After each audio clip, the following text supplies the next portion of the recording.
In the remote mountains of Siberia, far from any ancient city, explorers stumbled upon something that defies belief. A single stone block weighing over 300 tons, carved with precision so advanced it looks machine-cut. No quarry, no tools, no explanation, and yet it sits alone, as if placed there on purpose thousands of years ago. Scientists admit it shouldn't even exist. The technology to move and shape a stone this massive didn't appear until modern times. So who put it here? How did they do it? And most unsettling of all, why? Some say this discovery could be the smoking gun that links Siberia to a forgotten civilization, or something even stranger. This is no ordinary rock. Its sheer scale rivals the largest building stones of antiquity, outweighing even the famed granite blocks of the Great Pyramid and the megaliths of Baalbek in Lebanon. And yet, unlike those, this giant remains largely hidden, forgotten by most of the world, buried in an unforgiving wilderness where few ever tread. Scientists and explorers who have seen it describe it as a fragment of a lost epoch, a time when something or someone possessed the means to reshape mountains. The first startling detail lies in the geometry of the block itself. Unlike a natural boulder fractured by time, the Siberian giant appears cut, with sharp edges and flat surfaces. To some eyes, it looks as though it were carved from the mountain with deliberate intent. This is where the mystery deepens, because the precision resembles methods we typically associate with advanced stoneworking cultures. Yet no such civilization is recorded in Siberia's ancient history. Was this the handiwork of early humans, far older than mainstream archaeology dares to accept?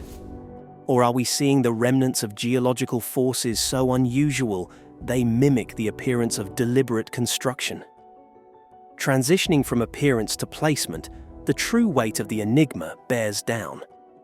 To quarry, shape and position a 300-ton stone would demand an extraordinary level of organization.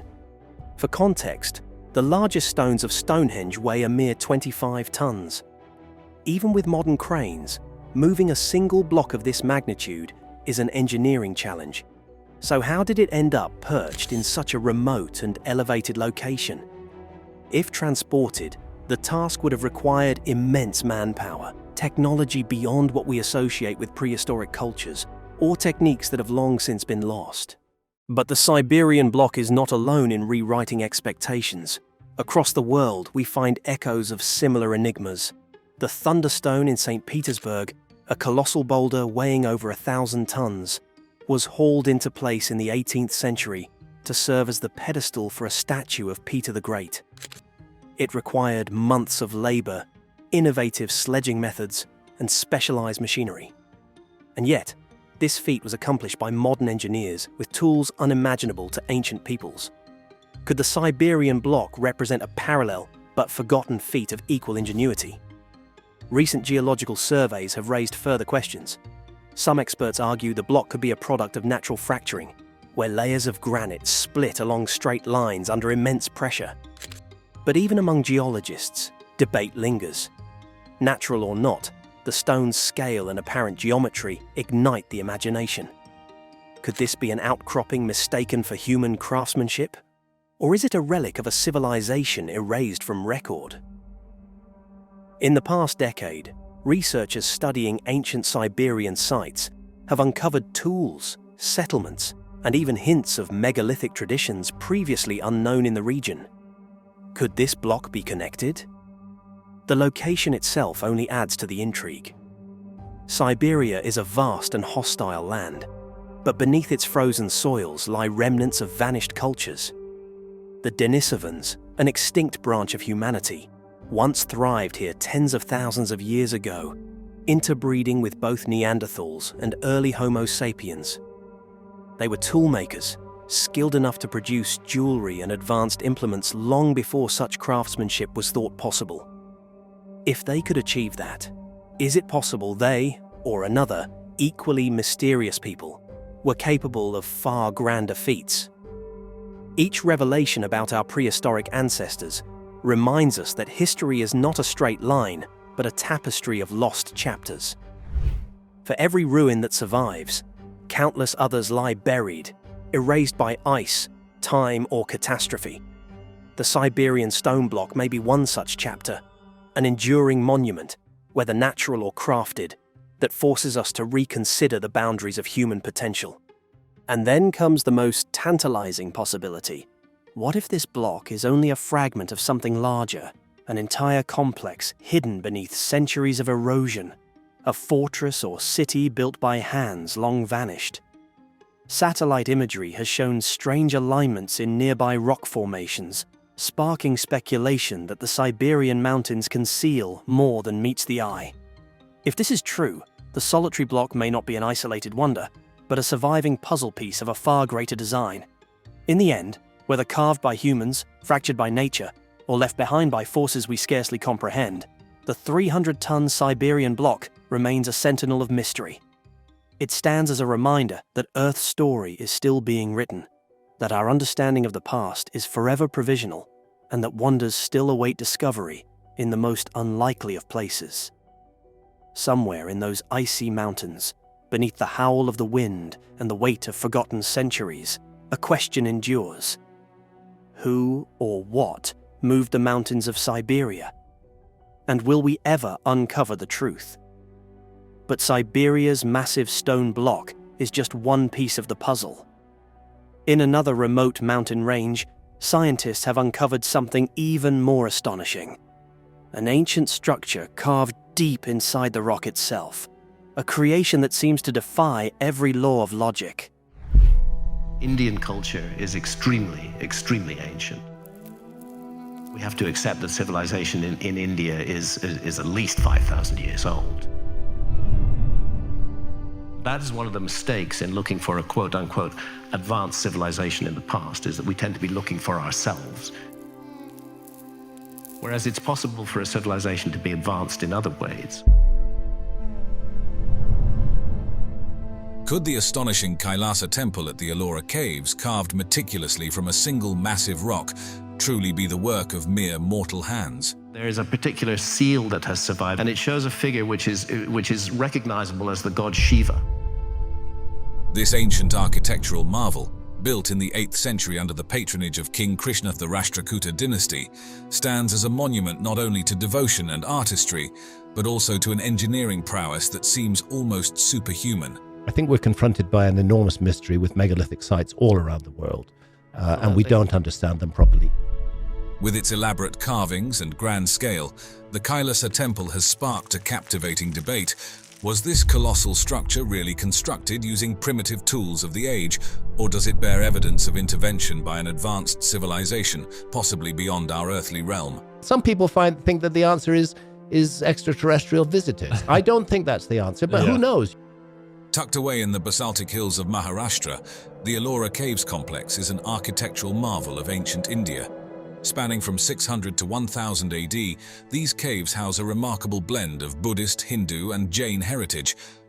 Among them, Cave 16, better known as the Kyasa Temple, stands out as the crowning glory of the site. Historically referred to as Veral, the area's location along ancient north-south trade routes undoubtedly played a critical role in its development. The Kyasa Temple, known for being the largest monolithic rock excavation in the world, showcases the advanced state of engineering and architectural skills during the 8th century. This temple was not built but rather carved top-down from a single massive rock, requiring meticulous planning and execution that speaks volumes about the capabilities of its creators. There are unexplained issues in our past, which are presently not explained by the system that teaches us about the past. Under the patronage of King Krishna I of the Rashtrakuta dynasty, the temple was commissioned around the mid-8th century. King Krishna I, also known as Krishna Rajan, embarked on this ambitious project to emulate the sacred Mount Kailash, the mythological abode of Lord Shiva. The temple not only served as a place of worship, but also as a demonstration of the power and artistic aspiration of the Rashtrakutas. During a period of British colonial expansion in India, British officers often ventured on expeditions for leisure and exploration.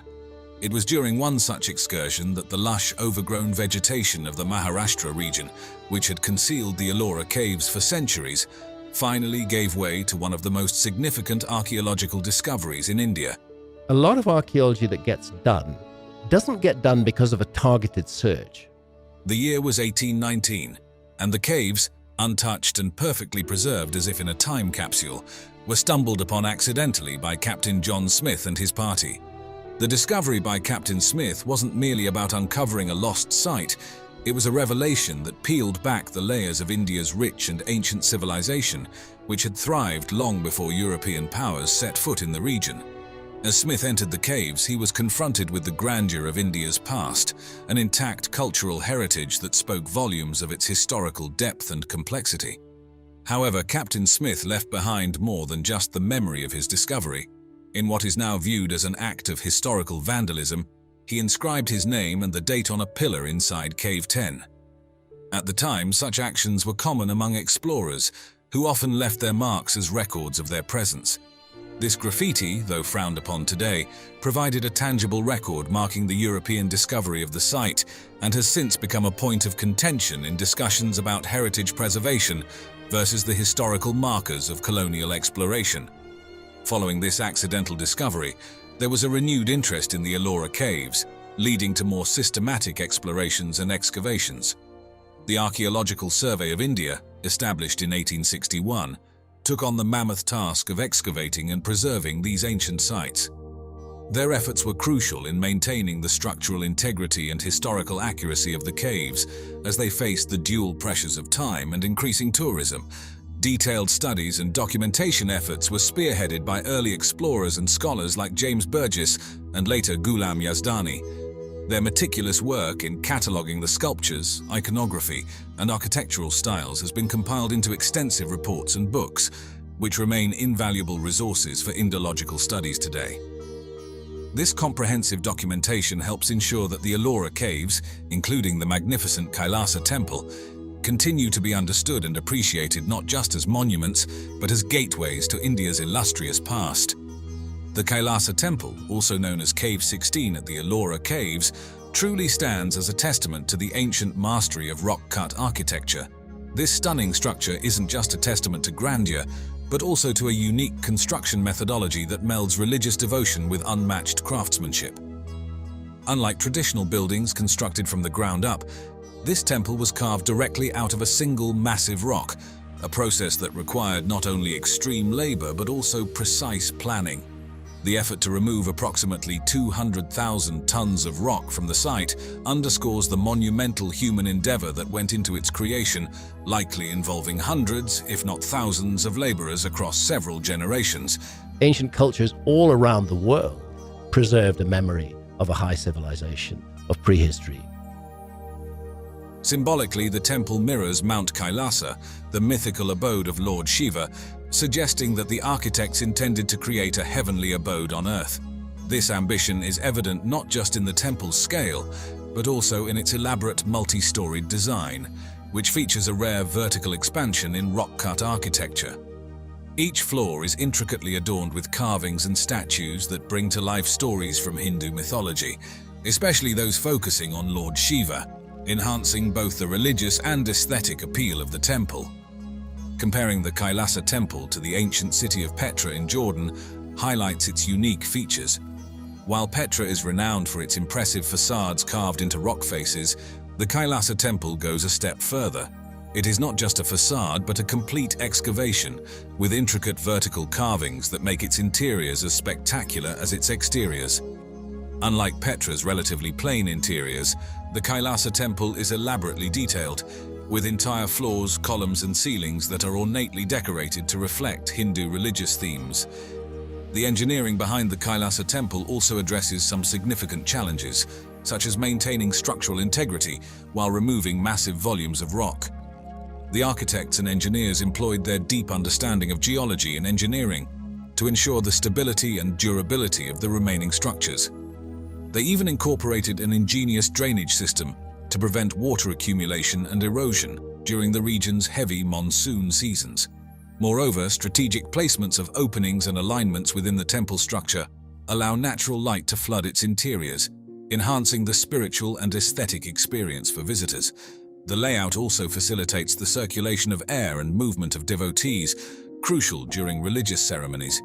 These intriguing aspects of the Kyasa temple, combined with the mysteries surrounding its construction, have fueled various theories about its origins and the techniques used in its elaborate design.